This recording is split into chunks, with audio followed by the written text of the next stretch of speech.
नमस्कार दोस्तों, आपका फिर से एक बार हमारे पीडीएफ पढ़ना चैनल पर स्वागत है। जैसे कि आपको पता है, छत्तीसगढ़ पटवारी एग्ज़ाम की तैयारी स्टार्ट हो चुकी है। तो डेली हमने इसके 4 प्रैक्टिस सीरीज ला चुके हैं। यह प्रैक्टिस सीरीज 5वां है।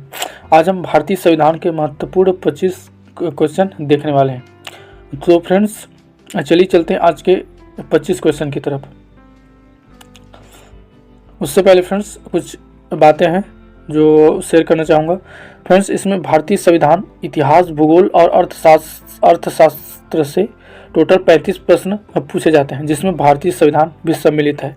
इसमें से टोटल 35 क्वेश्चन पूछे जाएंगे और 35 क्वेश्चन 35 नंबर के। तो भारतीय संविधान यह टॉपिक पटवारी 2022 के लिए इम्पॉर्टेंट है। और दोस्तों बता दूं कि यह पटवारी, छात्रावास अधीक्षक, राजस्व निरीक्षक जिसे आरआई बोलते हैं, और व्यापम के कई सारे परीक्षा के लिए महत्वपूर्ण है, क्योंकि जो सिलेबस होती है वह सेम होती है। व्यापम के अधिकतर जो परीक्षाएं होती है उसकी सिलेबस सेम होती है। तो चलिए चलते हैं आज के 25 प्रैक्टिस की तरफ। आज का पहला क्वेश्चन है, मौलिक अधिकारों को किस देश से लिया गया है, या फिर मौलिक अधिकार किस देश से लिया गया है। ऑप्शन है कनाडा, ब्रिटेन, अमेरिका या फिर डी आयरलैंड। इसका सही उत्तर होगा फ्रेंड्स ऑप्शन सी, अमेरिका। मौलिक अधिकार को अमेरिका से लिया गया है, याद रखिएगा। यह महत्वपूर्ण क्वेश्चन है, क्योंकि पटवारी के सिलेबस में संविधान के अंतर्गत सीधी रूप से बता दिया गया है कि मौलिक अधिकार के क्वेश्चन आएंगे। तो फ्रेंड्स, यह भी इस एग्जाम के लिए महत्वपूर्ण हो जाता है। क्वेश्चन नंबर 2 है, विदेश यात्रा करने का अधिकार किस अनुच्छेद के अंतर्गत आता है। ऑप्शन है 20वां, 21वां, 22वां या फिर 23वां। इसका सही उत्तर होगा ऑप्शन बी, 21वें अनुच्छेद के तहत विदेश यात्रा करने का अधिकार मिलता है। और 21वें अनुच्छेद में क्या है, प्राण एवं दैहिक संबंध है, से संबंधित अनुच्छेद 21वां में दिया गया है। देखते हैं अगला क्वेश्चन। क्वेश्चन नंबर 3 है, अनुच्छेद 47 के अंतर्गत निम्न में से कौन सा सही है। जो अनुच्छेद 47 है भारतीय संविधान में, उसका इस अनुच्छेद में कौन सा प्रावधान दिया गया है। पंचायती राज का प्रावधान, कृषि एवं पशुपालन का संगठन, पोषाहार स्तर व जीवन स्तर को ऊंचा करने तथा लोक स्वास्थ्य का सुधार करने का राज्य का कर्तव्य है, या फिर डी, ऐतिहासिक धरोहर का संरक्षण।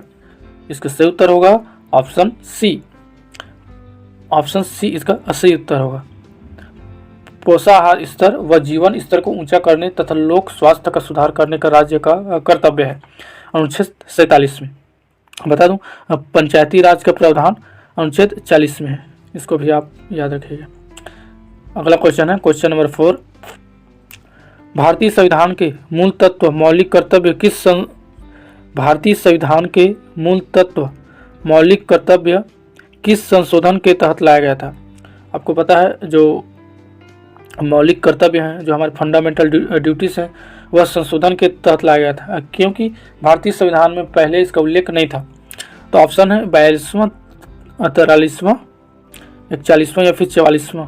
सही उत्तर होगा ऑप्शन ए, 42वां संविधान संशोधन के तहत मौलिक अधिकार को लाया गया था, फंडामेंटल ड्यूटीज को। और ये भी याद रखिए कि फ्रेंड्स, कि ये जो 42वां संविधान संशोधन है, इसे मिनी कॉन्स्टिट्यूशन या फिर सूक्ष्म संविधान भी इसे कहा जाता है। इसे भी आप याद रखिएगा, मिनी कॉन्स्टिट्यूशन, सूक्ष्म संविधान। क्वेश्चन नंबर 5वां है, यदि राष्ट्रपति पर महाभियोग लगा हुआ है तो सदन के किस भाग से पारित होने पर उसे हटाया जा सकता है। 1/3 भाग से, 1/3 भाग से, 2/3 भाग से, 1/4 भाग से या फिर 2/4 भाग से। इसका सही उत्तर होगा ऑप्शन बी, 2/3 भाग से। यदि संसद पारित कर दे या फिर इसकी सदस्यता 2/3 हो वोटिंग में, तो महाभियोग के अंतर्गत राष्ट्रपति को उसके पद से हटाया जा सकता है। देखते हैं अगला क्वेश्चन। लोकसभा में आंग्ल भारतीय समुदाय के 2 सदस्यों का मनोनयन राष्ट्रपति के किस अनुच्छेद से करता है? ऑप्शन है 80 का अनुच्छेद से, 330 अनुच्छेद से, 332 अनुच्छेद से या फिर 331 अनुच्छेद से। फ्रेंड्स, यह फूड इंस्पेक्टर 2013 के एग्जाम में आ चुका है, आप देख सकते हैं। इसका सही उत्तर होगा ऑप्शन डी, 331 अनुच्छेद से राष्ट्रपति 2 सदस्यों को, आंग्ल भारतीय 2 सदस्यों को लोकसभा में मनोनयन या फिर चयनित किया जाता है। अगला क्वेश्चन है क्वेश्चन नंबर 7। इनमें से किस विधेयक को राष्ट्रपति संसद में पुनर्विचार के लिए नहीं भेज सकता? विधेयक मीन्स यहाँ पर बिल होता है, जो कानून बनते हैं उसे विधेयक कहते हैं, ना कि ये विधायक है। एमएलए नहीं होता ये विधेयक का मतलब विधि होता है, या फिर कोई कानून या फिर कोई दस्तावेज बना हुआ होता है। तो इनमें से किस विधेयक को राष्ट्रपति संसद में पुनर्विचार के लिए नहीं भेज सकते? यह मोस्ट इंपॉर्टेंट है। ऑप्शन है वित्त विधेयक को नहीं भेज सकते, साधारण विधेयक को, धन विधेयक को, या फिर ऑप्शन डी राज्य सूची संबंधित विधेयक को। इसका सही उत्तर हो जाएगा ऑप्शन सी, धन विधेयक को राष्ट्रपति संसद में पुनर्विचार के लिए नहीं भेज सकते। बाकी साधारण विधेयक, राज्य सूची से संबंधित विधेयक और वित्त विधेयक को पुनर्विचार के लिए भेज सकता है। देखते हैं अगला क्वेश्चन, क्वेश्चन नंबर 8। यहाँ पर कूट वाले क्वेश्चन है फ्रेंड्स। जैसे कि आप लोगों को पता है कूट वाले क्वेश्चन काफ़ी लोगों को समझने हैं, इसलिए डेली प्रैक्टिस के तहत हम कूट वाले क्वेश्चन भी कराते हैं। सुमिलित करें राष्ट्रपति के संबंध में। यहाँ क्षमादान की शक्ति, अध्यादेश जारी करना, वीटो पावर या फिर महाभियोग। तो यहाँ पर सुमिलित करना है कौन से अनुच्छेद के तहत कौन सा प्रावधान दिया गया है राष्ट्रपति के अंतर्गत। तो मैं सीधा उत्तर बताता हूँ। इसका उत्तर है ऑप्शन ए। ऑप्शन ए इसका उत्तर है। मीन्स आप देख सकते हैं ए का 2, फिर बी का 3, फिर उसके बाद सी का 4 और फिर डी का 1। क्षमादान की शक्ति अनुच्छेद 72 के अंतर्गत आती है। अध्यादेश जारी करना अनुच्छेद 123 के तहत आती है। वीटो पावर, राष्ट्रपति का वीटो पावर अनुच्छेद 111 के अंतर्गत आती है। और महाभियोग अनुच्छेद 61 के तहत आती है। तो यह थे कूट वाले क्वेश्चन। ऐसे क्वेश्चन आ सकते हैं जो इजीली सॉल्व हो सकते हैं और होता भी। देखते हैं अगला क्वेश्चन, क्वेश्चन नंबर 9 है, जनसंख्या नियंत्रण संबंधी मुद्दे किस सूची के अंतर्गत आता है? ऑप्शन है संघ सूची के अंतर्गत, राज्य सूची के अंतर्गत, समवर्ती सूची के अंतर्गत या फिर डी इनमें से कोई नहीं। इसका सही उत्तर है ऑप्शन सी, समवर्ती सूची के अंतर्गत जनसंख्या नियंत्रण संबंधी मुद्दे आते हैं। और इसमें कौन जनसंख्या नियंत्रण संबंधी मुद्दे में कौन कानून बना सकता है? तो केंद्र सरकार और राज्य सरकार दोनों कानून बना सकते हैं, याद रखिए। चलते हैं अगले क्वेश्चन की तरफ। क्वेश्चन नंबर 10वां है, कुछ वर्गों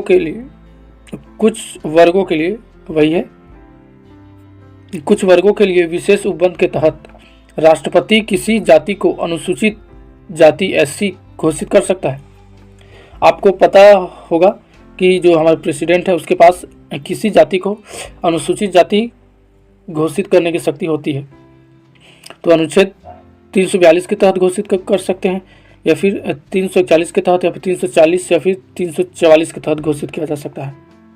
तो इसका सही उत्तर होगा ऑप्शन बी, 341 के तहत राष्ट्रपति किसी जाति को अनुसूचित जाति घोषित कर सकता है।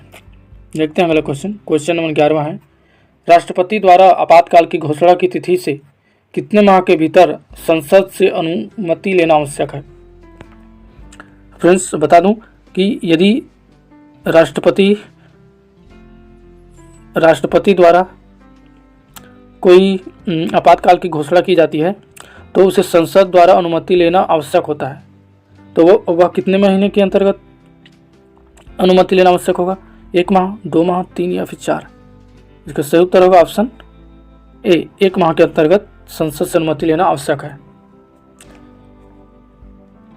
देखते हैं अगला क्वेश्चन, क्वेश्चन नंबर 12वां है, आपातकाल अनुच्छेद 358, आपको पता है 358 एक सशस्त्र विद्रोह है, यह भी एक आपातकाल है 358।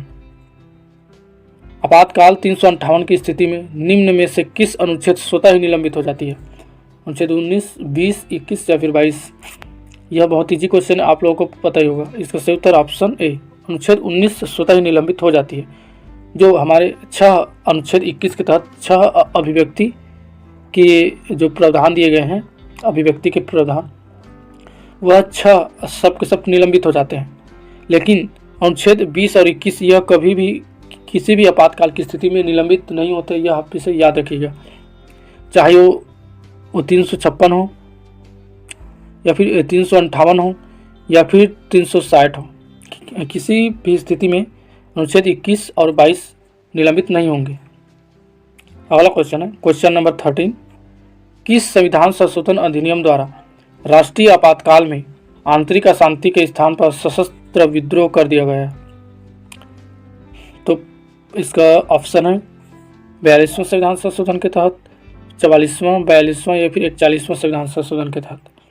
इसका सही उत्तर है ऑप्शन ए, 42वें संविधान संशोधन के तहत आंतरिक अशांति, जिसे आंतरिक अशांति को सशस्त्र विद्रोह कर दिया गया था, संशोधित करके। देखते हैं अगला क्वेश्चन, क्वेश्चन नंबर 14 है, अनुच्छेद 52 के अंतर्गत किसका प्रावधान है? राष्ट्रपति के निर्वाचन की, राष्ट्रपति के पदावधि की, राष्ट्रपति, भारत के राष्ट्रपति इसका उल्लेख है या फिर महाभियोग?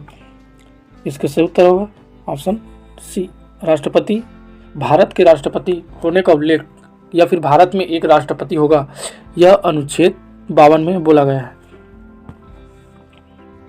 आपको पता है महाभियोग 61 में होता है। तो चलिए अगले प्रश्न की तरफ। क्वेश्चन नंबर 15 है, भारतीय संविधान के भाग 3 से 4 के प्रावधानों को कितने बहुमत से संशोधित किया जा सकता है? जो संविधान भाग 3 और भाग 4 हैं, भाग 3 व भाग 4 हैं, यदि उनमें कुछ संशोधन किया जाता है तो जो संसद है, संसद या फिर सदन, वह कितने बहुमत से या फिर कितने भाग से उसका संशोधित किया जा सकता है? ऑप्शन है 1/2, 2/3, 1/3 या फिर 1/4। इसका सही उत्तर होगा ऑप्शन बी, विशेष संशोधन से, 2/3 विशेष संशोधन से किया जाएगा। देखते हैं अगला क्वेश्चन, लघु संविधान जिसे मिनी कॉन्स्टिट्यूशन किसे कहा जाता है? अभी बताया था दोस्तों, लघु संविधान या फिर मिनी कॉन्स्टिट्यूशन किसे कहा जाता है या फिर सूक्ष्म संविधान, आप लोगों को पता ही है। इसका सही उत्तर है ऑप्शन सी, 42वें संविधान संशोधन को मिनी कॉन्स्टिट्यूशन कहा जाता है। अगला क्वेश्चन है क्वेश्चन नंबर 17, राष्ट्रपति शासन किसकी सलाह पर लगाता है? यह मोस्ट इंपॉर्टेंट है। लोकसभा द्वारा, राज्यसभा द्वारा, मंत्रिमंडल द्वारा या फिर स्वयं के द्वारा लगाता है? इसका सही उत्तर होगा ऑप्शन सी, मंत्रिमंडल, जो हमारे प्रधानमंत्री हैं उनके द्वारा या फिर उनके सलाह पर राष्ट्रपति शासन देश में लगा सकता है। क्वेश्चन नंबर 18 है, कोई भारतीय नागरिक जो 18 वर्ष से पूर्ण कर चुका है वह मत देने का अधिकार रखता है? अनुच्छेद 326 के तहत, 325 के तहत, 327 के तहत या फिर 328 के तहत? इसका सही उत्तर होगा ऑप्शन ए, 326 के तहत कोई नागरिक वोट दे सकता है जो 18 वर्ष पूर्ण कर चुका हो। क्वेश्चन नंबर 19 है, निर्वाचन आयुक्त की नियुक्ति कौन करता है? निर्वाचन आयुक्त की नियुक्ति कौन करता है? प्रधानमंत्री, राष्ट्रपति, सांसद या फिर डी, इनमें से कोई नहीं? इसका उत्तर है ऑप्शन बी, राष्ट्रपति। निर्वाचन आयुक्त या फिर मुख्य निर्वाचन आयुक्त की नियुक्ति राष्ट्रपति करता है। अगला क्वेश्चन है, उच्च न्यायालय के न्यायाधीश अपना त्यागपत्र किसे देता है? राज्यपाल को, राष्ट्रपति को, प्रधानमंत्री को या फिर डी, इनमें से कोई नहीं? सही उत्तर है ऑप्शन सी, उच्च न्यायालय राष्ट्रपति को अपना त्यागपत्र दे सकता है। क्वेश्चन नंबर 21वां है, धन विधेयक कहाँ प्रस्तुत किया जाता है? यह मोस्ट इंपॉर्टेंट है। धन विधेयक कहाँ प्रस्तुत किया जाएगा? संसद में, लोकसभा में, राज्यसभा में या फिर डी इनमें से कोई नहीं। इसका सही उत्तर है ऑप्शन सी, लोकसभा में। लोकसभा में, और वो भी राष्ट्रपति द्वारा। राष्ट्रपति द्वारा लोकसभा में धन विधेयक प्रस्तुत किया जाता है। यह राज्यसभा में प्रस्तुत नहीं किया जाएगा, आप याद रखिए। अगला क्वेश्चन है क्वेश्चन नंबर 22वां।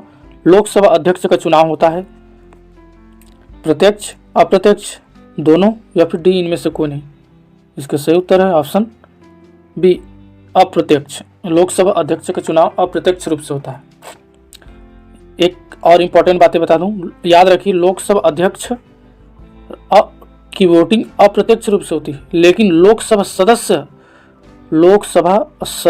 जो होते हैं उसका चुनाव प्रत्यक्ष रूप से होता है। इस पॉइंट को आप याद रखें, दोनों पूछा जा सकता है, लोकसभा अध्यक्ष और लोकसभा सदस्य। क्वेश्चन नंबर 23वां है। भारत के नियंत्रक एवं महालेखा परीक्षक, जिसे कैग बोलते हैं इंग्लिश में, भारत के नियंत्रक एवं महालेखा परीक्षक एक संवैधानिक निकाय है, असंवैधानिक निकाय है या फिर अर्ध संवैधानिक निकाय है या फिर डी इनमें से कोई नहीं। इसका सही उत्तर है ऑप्शन ए, यह एक संवैधानिक निकाय है। भारत के नियंत्रक एवं महालेखा परीक्षक। दोस्तों, संवैधानिक निकाय का मतलब कि नियंत्रक और महालेखा परीक्षक, इसका उल्लेख हमारे भारतीय संविधान की जो पुस्तक है उसमें लिखा गया है या फिर इसके बारे में कुछ वर्णन दिया गया है, उसे हम संवैधानिक निकाय कहते हैं। क्वेश्चन नंबर 24वां है। संसद का संयुक्त अधिवेशन कौन बुलाता है? प्रधानमंत्री, संसद, राष्ट्रपति या फिर मंत्रिपरिषद? इसका सही उत्तर होगा ऑप्शन सी, राष्ट्रपति। राष्ट्रपति ही संसद का संयुक्त अधिवेशन बुलाता है। आज का लास्ट क्वेश्चन है क्वेश्चन नंबर 25वां। राष्ट्रपति उम्मीदवार के लिए कितने अनुमोदक होने चाहिए? ऑप्शन है फ्रेंड्स, यदि राष्ट्रपति के लिए कोई उठता है तो उसे कितने अनुमोदक होने चाहिए? 20वां, 30वां, 40वां या फिर 50वां? अब 50वां अनुमोदक होने चाहिए। यह सही उत्तर है ऑप्शन डी, 50 अनुमोदक होने चाहिए। तो फ्रेंड्स, ये थे आज के 50 MCQ जो बहुत ही इंपॉर्टेंट है एग्ज़ाम के लिए, पटवारी एग्ज़ाम के लिए। आज यहीं पर कंप्लीट होते हैं। इसके बाद फिर हम लाएंगे अगले टेस्ट सीरीज, और डेली एग्ज़ाम के आते तक डेली आप प्रैक्टिस सीरीज आप कर सकते हैं। बता दूं फ्रेंड्स, एग्ज़ाम सिर्फ 1 महीना बचा है और आप डेली प्रैक्टिस के तहत अपनी तैयारी अच्छी कर सकते हैं। यह 1 महीना बचा है और इसकी PDF आप टेलीग्राम चैनल पर आपको मिल जाएगा। तो फ्रेंड्स, आप रेटिंग भी दे सकते हैं कि आपको वीडियो कैसा लगा और जो क्वेश्चन का लेवल है वह क्वेश्चन का लेवल कैसा रहा। तो फ्रेंड्स, हमारे चैनल पर सभी टॉपिक कवर किए जाएंगे, बस आप हमारे साथ बने रहें डेली प्रैक्टिस पर। हमारी टीम समय समय पर प्रैक्टिस सीरीज के तहत आप लोग की तैयारी करवाती रहेगी। और फ्रेंड्स, मैथ्स की भी क्वेश्चन आने वाली है, तो हमारे साथ जुड़े रहें और बने रहें। और हमारे चैनल को सब्सक्राइब जरूर करें, जिससे आपको पता चले कि नया वीडियो आ चुका है। तब तक के लिए फ्रेंड्स, मिलते हैं एक नए वीडियो पर, एक नए सीरीज पर। धन्यवाद, थैंक यू।